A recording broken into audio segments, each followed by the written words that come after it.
This video was sponsored by Enhance, Elbilmek, ABRP Planner, Kempower and Bilkomponenter.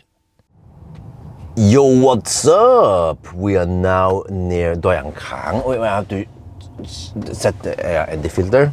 We're gonna climb the mountain, steep mountain climb again, but this time with a van. Yeah, this is the first time I do it with a van. This is Denza D9. It's actually a quite popular van in Thailand.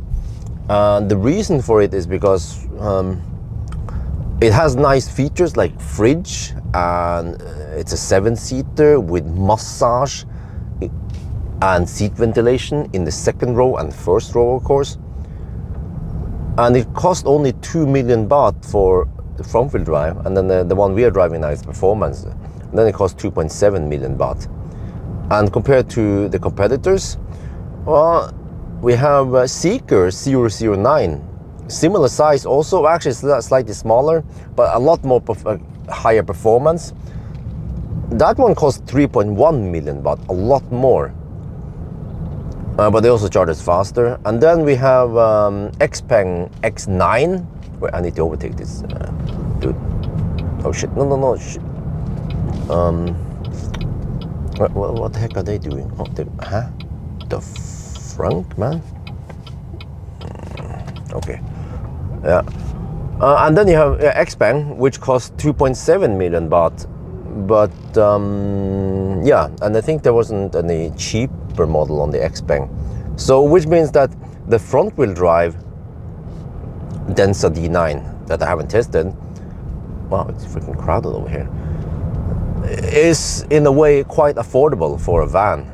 And that's why it is so popular. And I already done one lap up the hill now, up the mountain back again in Thai, and now I'm doing it in English.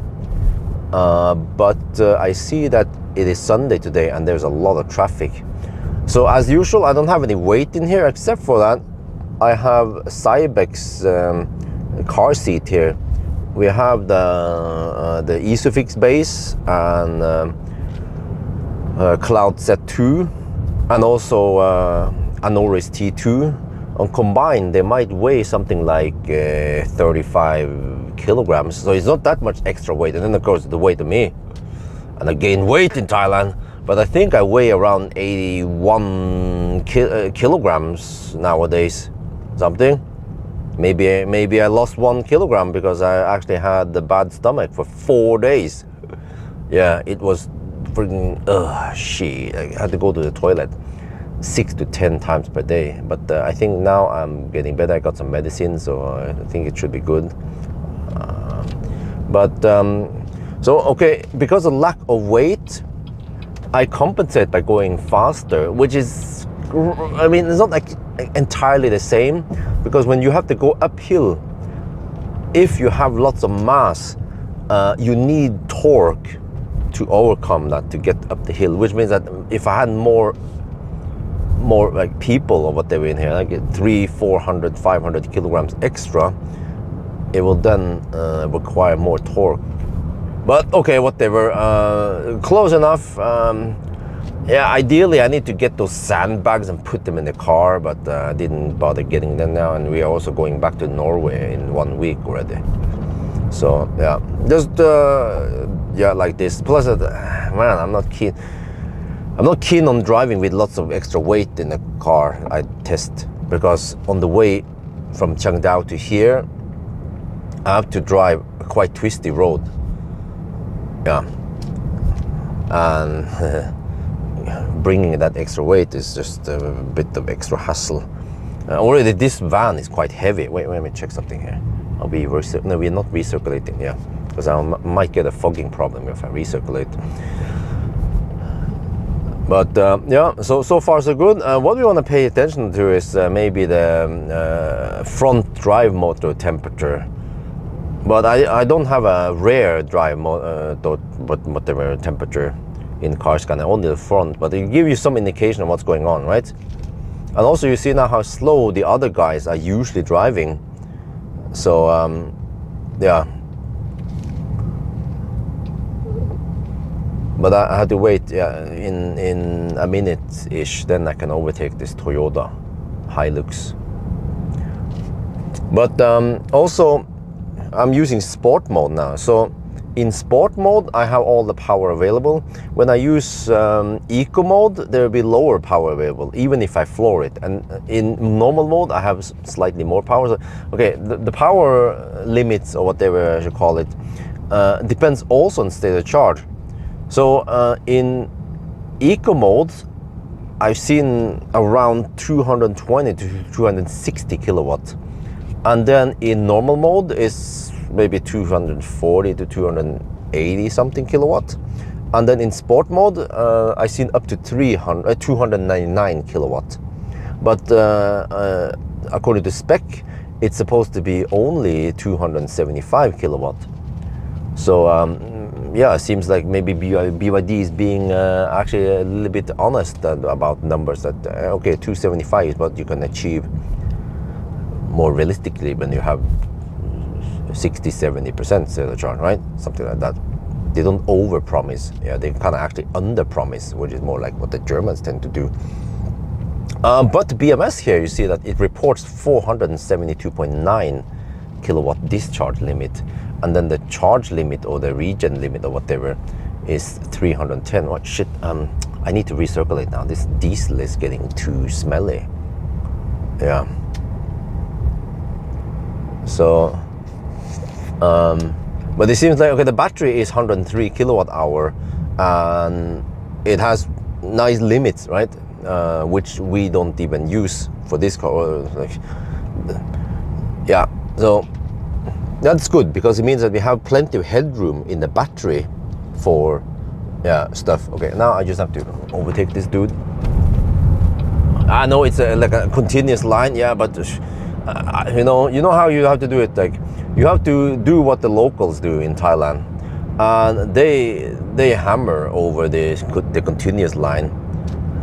But some places there will be double continuous lines. Then I never cross it. Actually, you see, there's continuous line all over the place here, which is weird, because there was a nice overtaking stretch earlier. So I'm not sure how this thing works, because in Norway, when you have those small short lines, I think they are, even that they appear to be short, but they're actually 10 meters long. But those short lines means safe to overtake and allowed to overtake. And then you have the long lines that are probably a lot longer, right? I don't know. Then it means you can still overtake, but it might not be safe to overtake everywhere, right? And then in Norway, we also have continuous line and double continuous line. But in Norway, usually there will be double continuous line. This kind of thing here doesn't appear in Norway that often. But what I'm saying is that this continuous line here in Thailand might mean the same as the long lines in Norway, which means, okay, allowed to overtake, but not always safe. Yeah. Because I've never seen the long continuous lines in Thailand before. Only the short. I haven't never seen the long, like, dashed lines. Only the short dashed lines in Thailand. And you see, I drive for 1 minute, and then I catch up with another car, and then okay, now we tend to speed up, of course, when it's straight. Yeah, it's typical drivers, right? But we have plenty of power, which is good for overtaking. And also I want to stress the battery and stress the drivetrain to see if there will be any limits. And then usually I want to overtake these guys right after a hairpin turn, because they are quite slow. Let me see. What the heck? Okay. I mean, you don't have that big turning circle, do you? No, maybe because he wants to have a good angle for the uphill. Yeah, that's understandable. Yeah. Okay, now get sun in the face.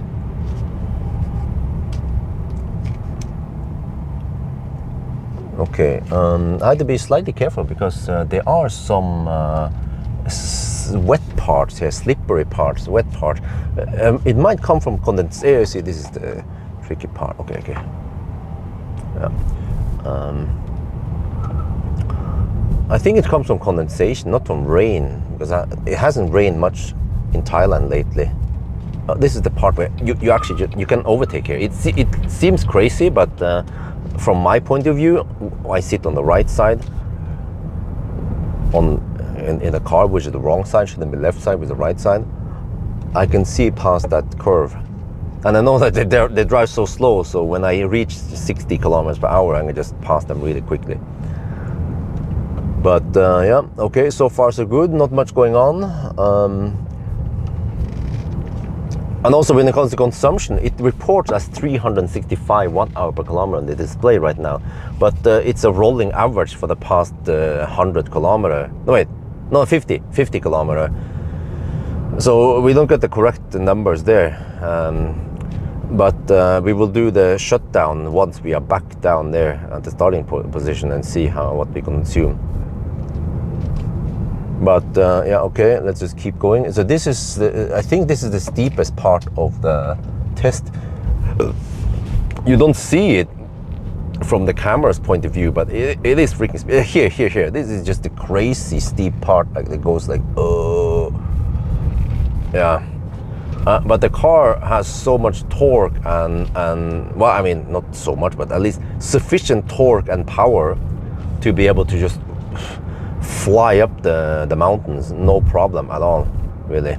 And you see the motor is heating up slightly, but then it cools down in between, so we don't even hit 100 degrees Celsius in the front motor. I'm not sure how the power distribution is between front and rear, but it should give you an indication of what's going on. And also you see that, okay, so the discharge limit, no, the charge limit has dropped a little bit, 290-ish kilowatt, but the discharge limit stays the same. So this is actually the advantage. Oh, look at that. Are those Sakuras? I heard that people come here to look at those. Well, what's the difference between Sakura and Japanese cherry blossoms? Are they the same? You know, the steepness in the middle of these hairpin turns are probably it's the steepest at the hairpin turn. It's super steep.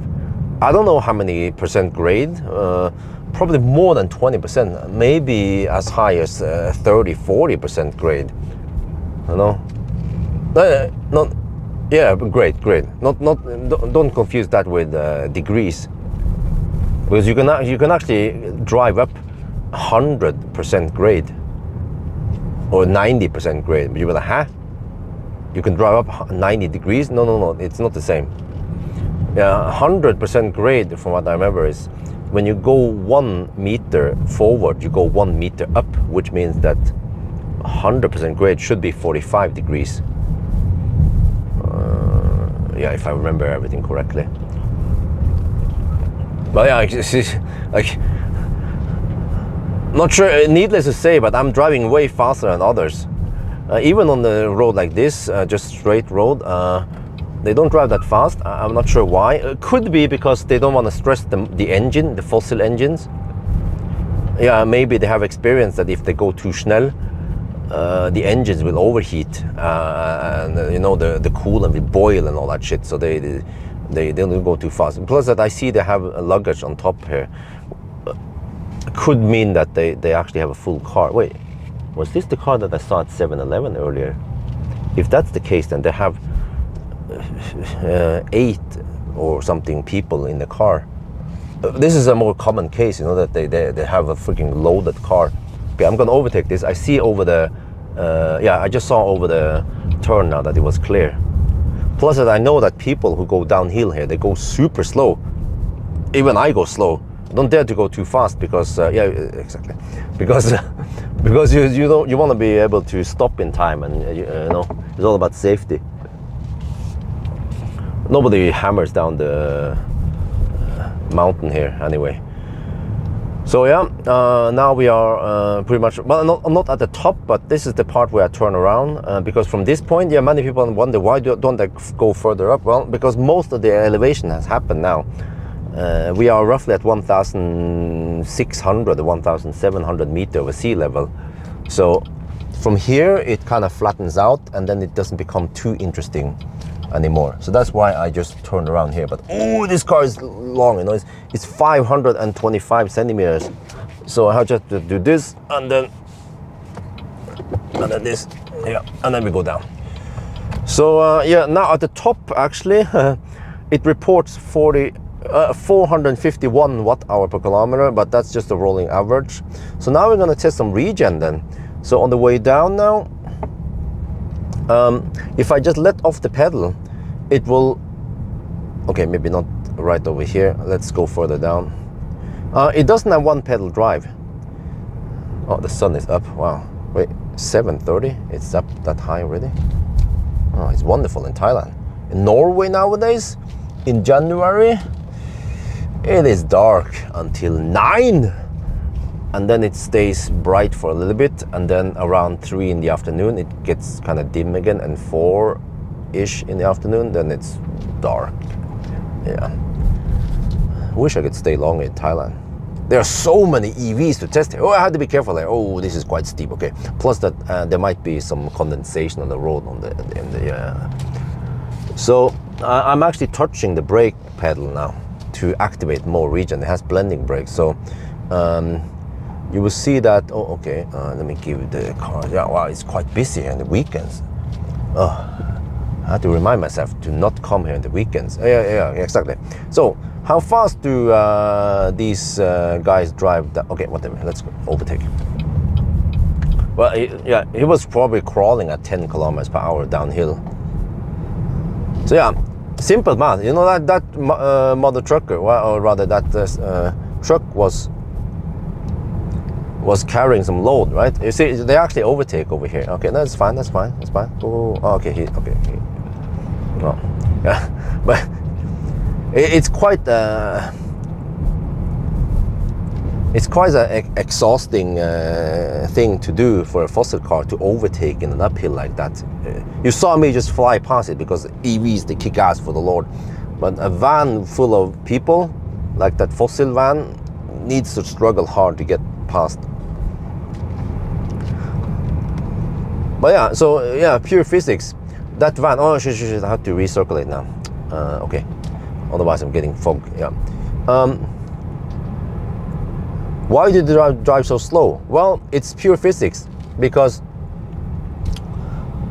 you have potential energy when you are at the top, and then when you go downhill, you will convert that potential energy into kinetic energy, and you will gain more and more kinetic energy, which means that you are picking up speed.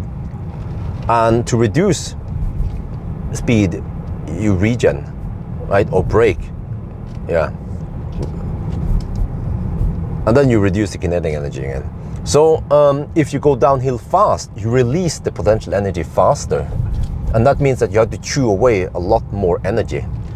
And then the brakes might overheat. So that's why they drive so slow downhill, the fossil cars.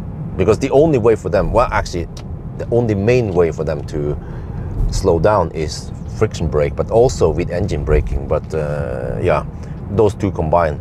But if you use too much engine braking, you might overheat the end or the coolant or whatever is going on in there. But in an EV, all the energy is then going back to the battery. You will see that we are now picking up, well, the state of charge will go up now. But that doesn't turn into heat, it turns into electricity. So stuff here doesn't overheat nearly as much as in a fossil car. So that's why you see me actually kind of fly down the hill with an EV, and it's perfectly safe, no problem at all. The only thing I had to worry about is the oncoming cars and slippery road. So yeah, here it's quite steep. Okay, let me see. But it was kind of funny because on the way up here in the Thai version, here on this, I think around here, I overtook a pickup truck. It's freaking steep, but I saw around the corner that was fine. It was actually get a little bit risky, but I know that people, they drive really slow downhill there. Nobody flies down that hill anyway, which means that I will have plenty of time to see an oncoming car in time. But yeah, now I'll show you that when I just let off the pedal, I will pick up speed, and it reports only around 35 to 40 kilowatt regen. So I have to push the pedal now, and then I get around 100 kilowatt. I've seen as high as 125-ish kilowatt. Oh, what the heck was that? No, dude.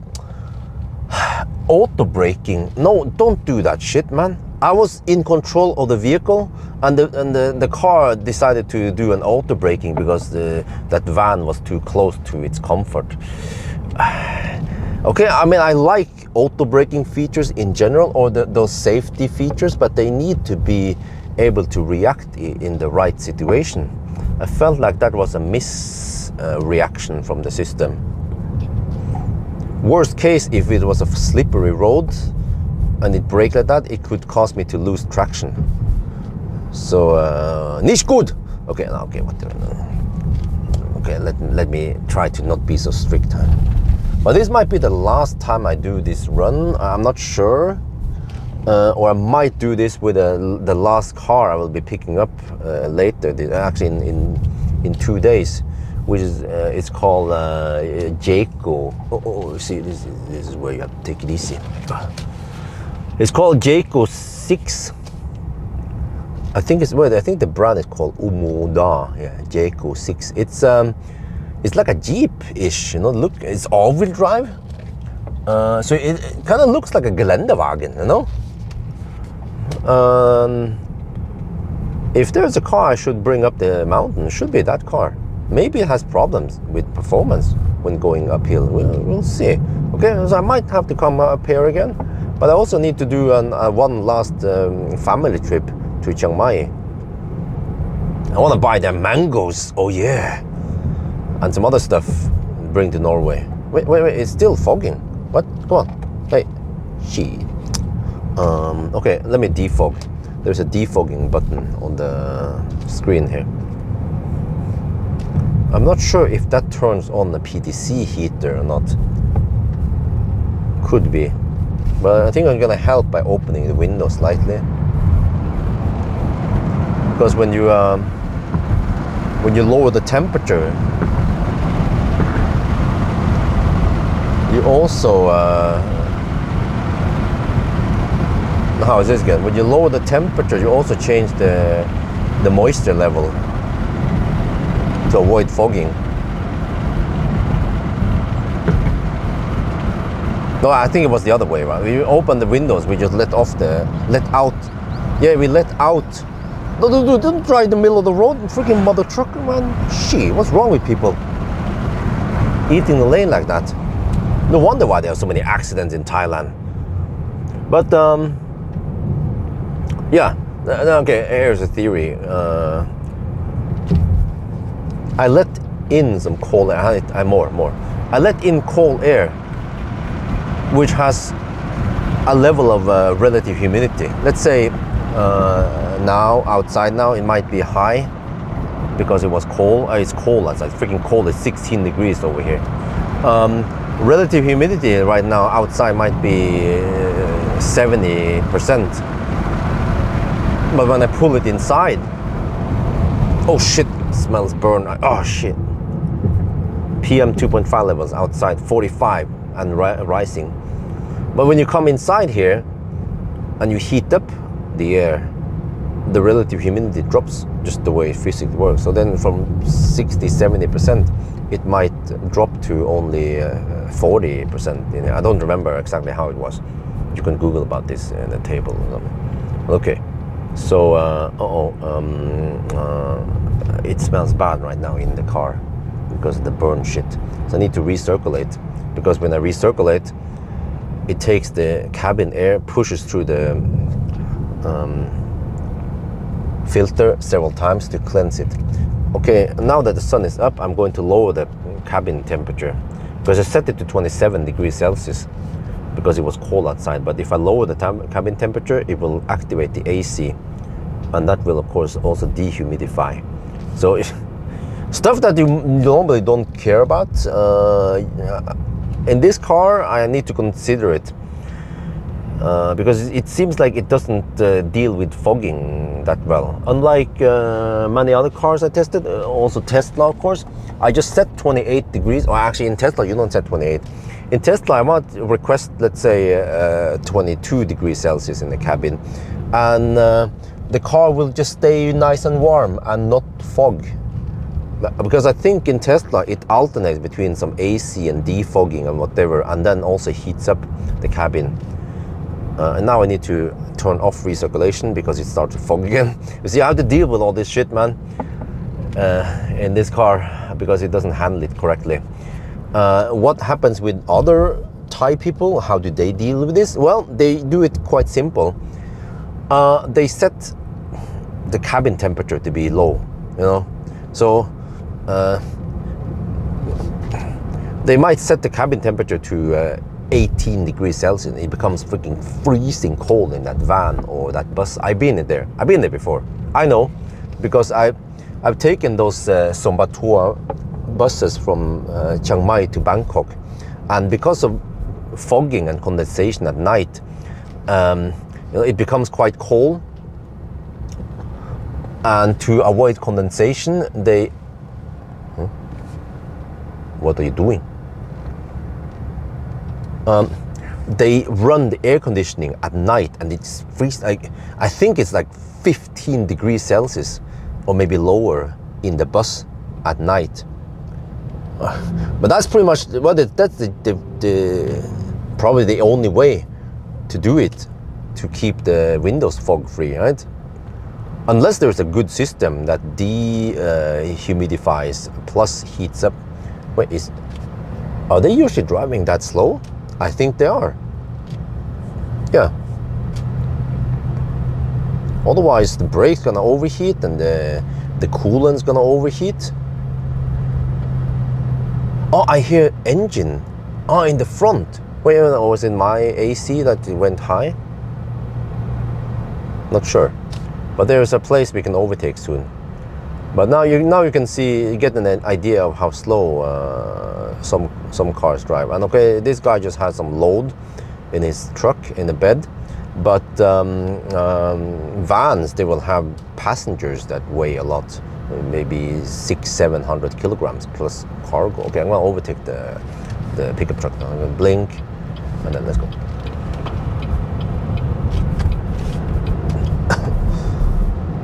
So yeah. Shit, it gets cold now. Let me try to blast towards the windscreen to get rid of some fogging. I've been breathing too heavily.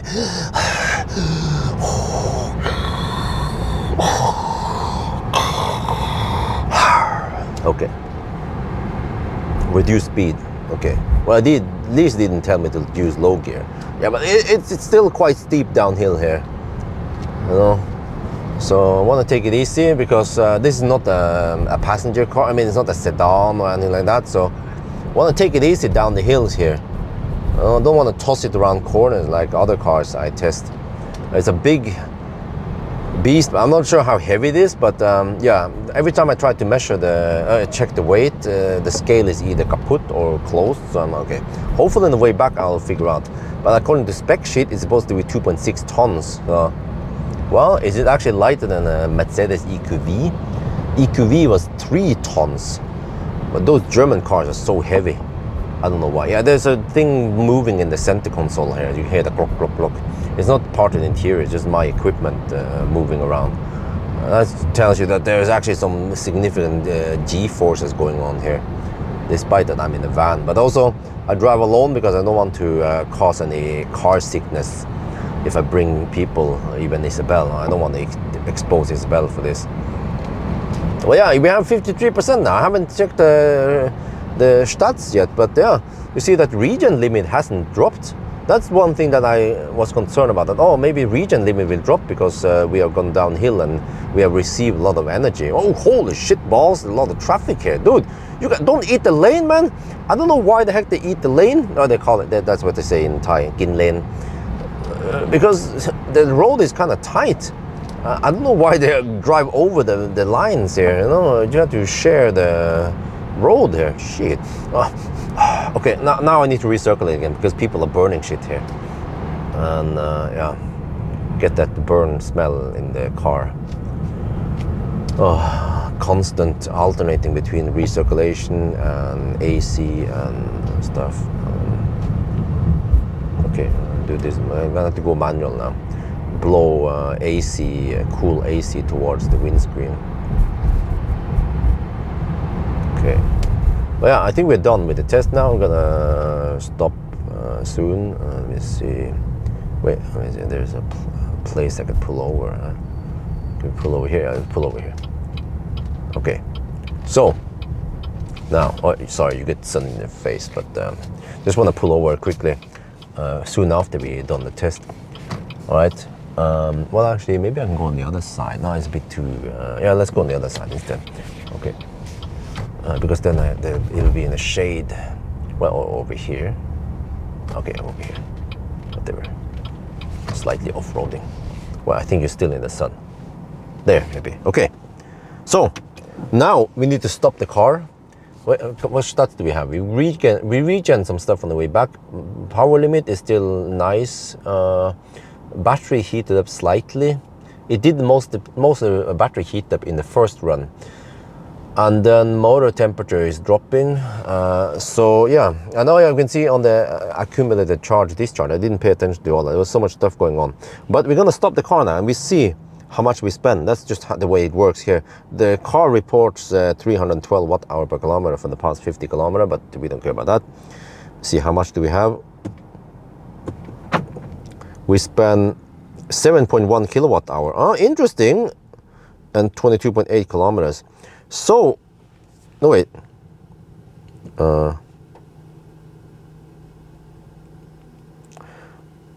Wow. That was 311 watt-hour per kilometer. Okay, let's just start driving and I will explain a bit. Why was the consumption so high?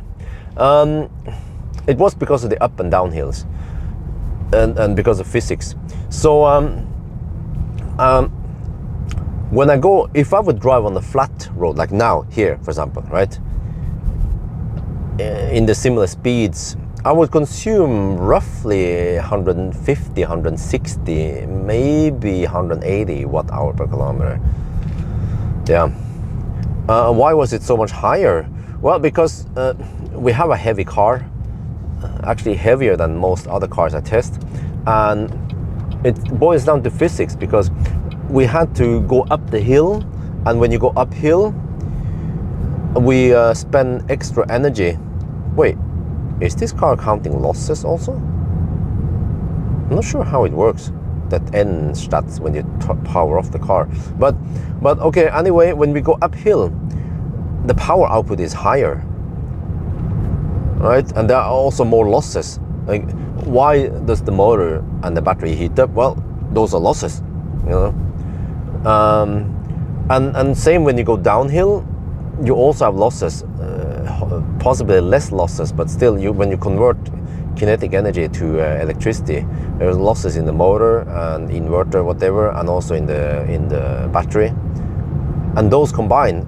Plus of that, maybe I touched the brake a little bit, or maybe and there's a possibility that friction brake also kicked in several times, which means that potential energy or kinetic energy was lost into heat. So yeah, when I did the first run in Thai, the consumption was actually 275 watt-hour per kilometer, and this time 311. So maybe I was driving more aggressive on the second run, or I'm not sure what happened.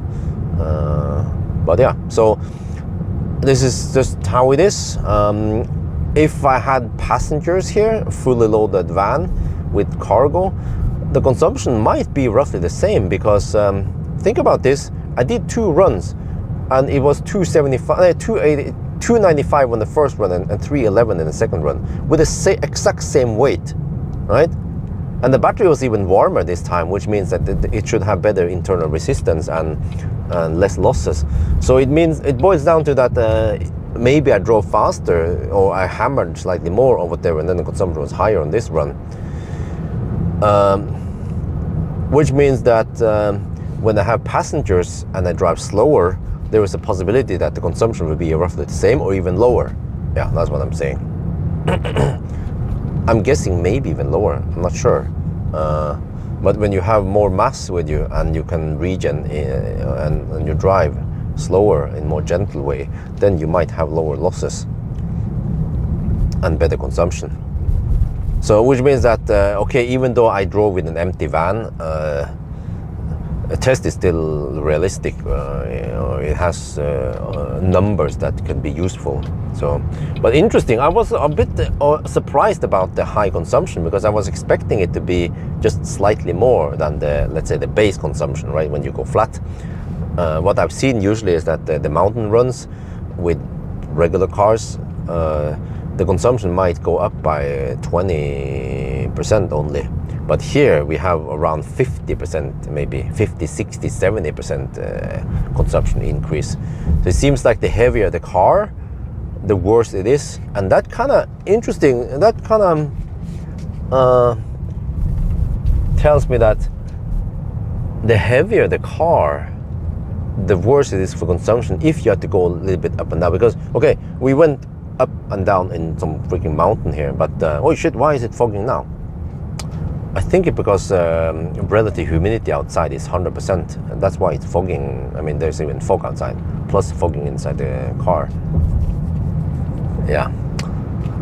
But you know, every time you drive in Norway to Arctic Circle, there would be smaller hills or whatever, or more gentle mountain passes. But those small hills, they are like micro hills, right?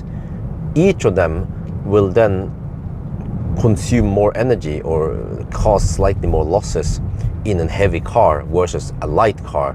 So that's probably why some heavy cars like Fat e-tron are so thirsty versus Tesla, which tends to make light cars, light EVs. Yeah. So, I mean, it's still interesting, this mountain run. I like the mountain run. Absolutely like it. Steep mountain run, you know. I don't have the opportunity to test this in Norway, because these roads are way too steep for Norwegian winter. And even the steepest roads I found in Norway, they are not nearly as steep and long time steepness like here. Whoa, you dropped something. Yeah, okay, I think they saw it. Yeah, they're going back for it. So anyway, I think that's it. Interesting run, right? So hopefully I'll come back here with a Jayco 6. It'll be an interesting car to test.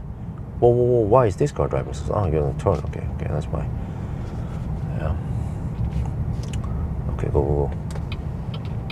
So I think that's gonna be it. Hope you guys enjoyed this video. As always, thank you for watching, and talk to you later.